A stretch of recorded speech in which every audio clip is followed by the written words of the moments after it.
Progress. How do we measure progress? Do we measure it by industrial output? By infrastructure? Do we measure it by personal wealth? Or is it measured in the things that we buy? Or financial formulas like gross domestic product, per capita income, fiscal surpluses, or trade balances?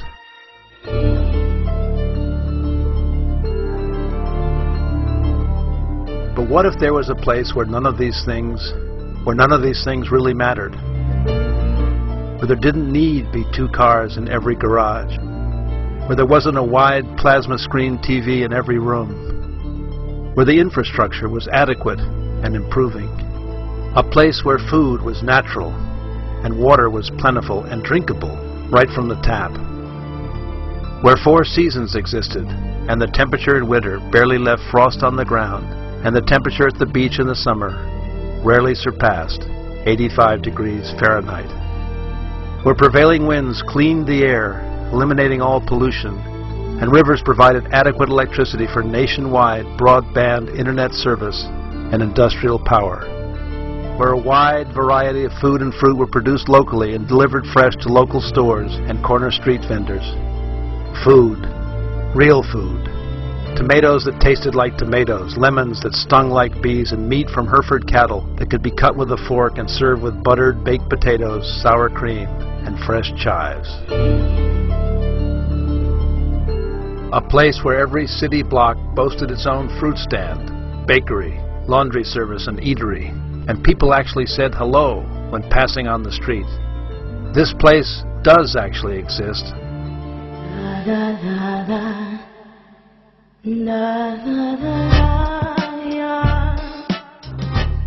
And it's called Uruguay.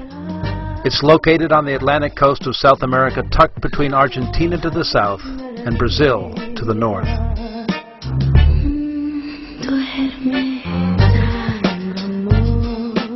Uruguay is not a big country.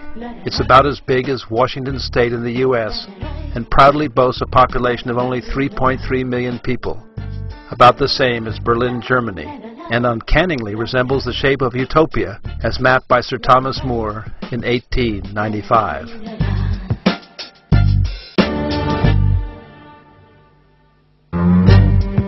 Although a small country, Uruguay has one of the lowest population densities in the world, with only 19 people per square kilometer. In this regard, Uruguay is a country with one of the lowest carbon emissions per capita in the world, and over 180 kilometers of beaches. Approximately 40% of Uruguay's population, or about 1.3 million people, live in the capital city of Montevideo, and the rest live in small cities and towns throughout the country. Excluding Uruguay's top 2 cities, Montevideo and Salto, the average size of a Uruguayan city would be about 30,000 people.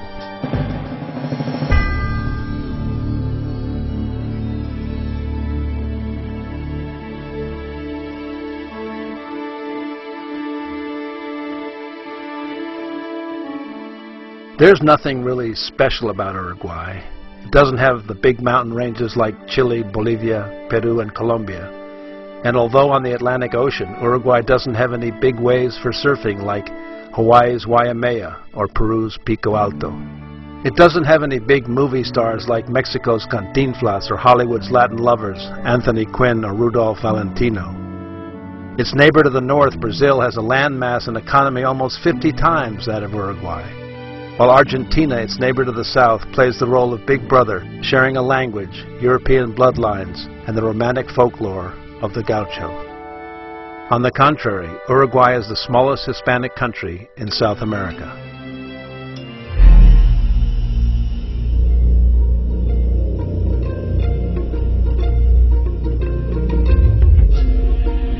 It doesn't have the big bucks to purchase the soccer aces like Ronaldinho from Brazil or the Englishman David Beckham. Although, in 1950, Uruguay did stun the world by a come-from-behind victory, defeating Brazil in the finals of the World Cup, an event remembered to this day as the Maracanazo, a feat still talked about by the elderly, mate-sipping fans that were there.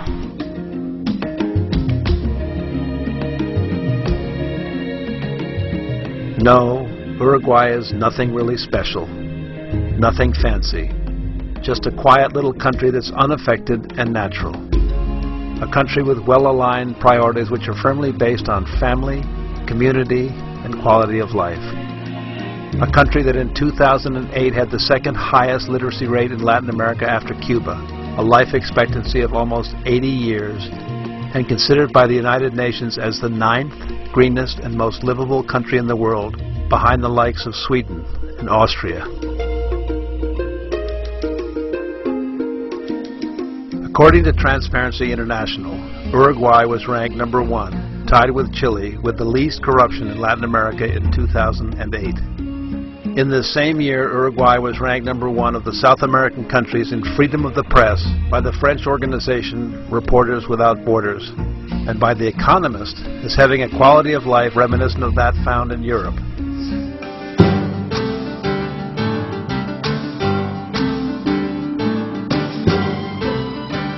Uruguay is an agriculturally based country with beef cattle generating over $1 billion a year in exports, principally to Europe. While Uruguay has only a $10,800 per capita income based on a $37 billion gross domestic product, it has the highest cattle per capita in the world with over 12 million head of principally Hereford stock. That means there's 3.8 cows for every Uruguayan citizen. In addition, Uruguay reports almost 11 million head of sheep in 2008 and is the 5th largest exporter of apparel wool after Australia, New Zealand, Argentina, and South Africa respectively.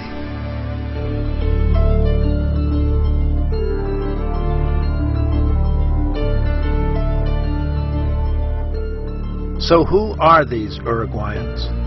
According to their 2006 census, the overwhelming majority of Uruguay's population, or 95%, is of predominantly European origin. People of Spanish and Italian ancestry are the most numerous, followed by those from France, Germany, Portugal, England, Switzerland, and Russia, with the balance of the population being a mixture of black Uruguayan, indigenous, and Asian descent.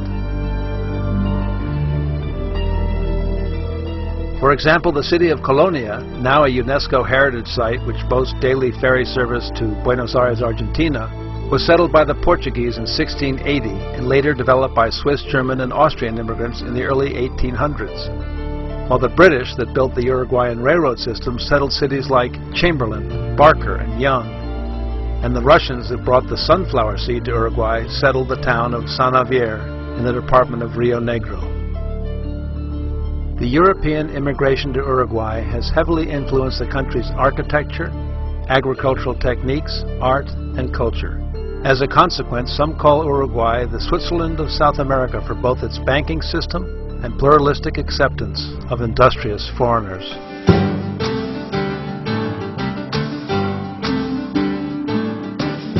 Okay, so Uruguay is civilized, green, most livable, and enjoys a wonderfully temperate climate in the southern hemisphere. That's all nice, but what can you actually do in Uruguay? Well, if you like the outdoors, maybe you'd like some horseback riding. Available every spring in the cattle country of Tacuarembó in the center of Uruguay.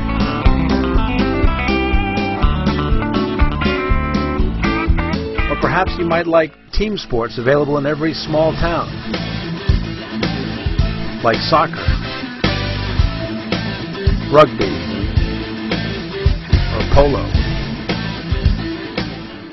Or maybe you prefer individual sports, like sailing, golf, or rowing, or just being alone with nature.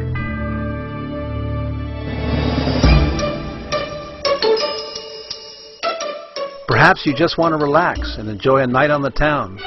Well, here you can enjoy one of Uruguay's casinos, restaurants, or enjoy opera at the Teatro Solís, or a musical production presented every summer in the National Stadium. Oh, and if you want to know a secret, the dance of the tango, made famous by Argentine immigrants of Buenos Aires, was actually derived from the Cuban milonga and habanera music in Montevideo in the year 1890.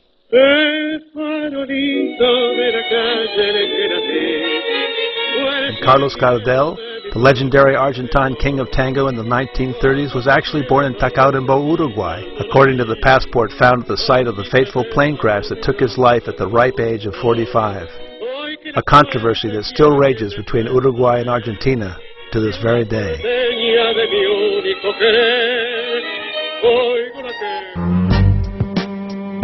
But putting petty rivalries aside, Uruguay quietly enjoys the comforts of a community in harmony, a lifestyle that stresses literature, reading, and a poignant debate over a cup of coffee or cortado at any one of Montevideo's legendary boliches. Besides politics, to be a true Uruguayan, it is imperative that you become a soccer fan and swear loyalty to either Club Nacional or Club Peñarol. In any case, in Uruguay you are accepted for who you are rather than what car you drive.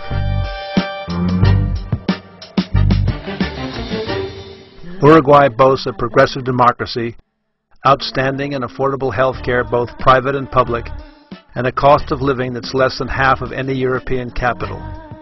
In this regard, to become a citizen of Uruguay, besides a passport, certificate of good conduct and health, birth and marriage certificates, you need to prove that you can generate a minimum monthly income of $650.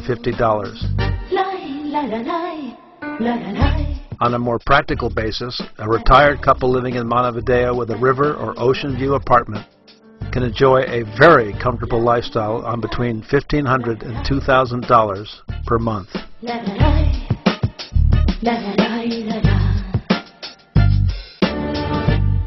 So there you have it, Uruguay.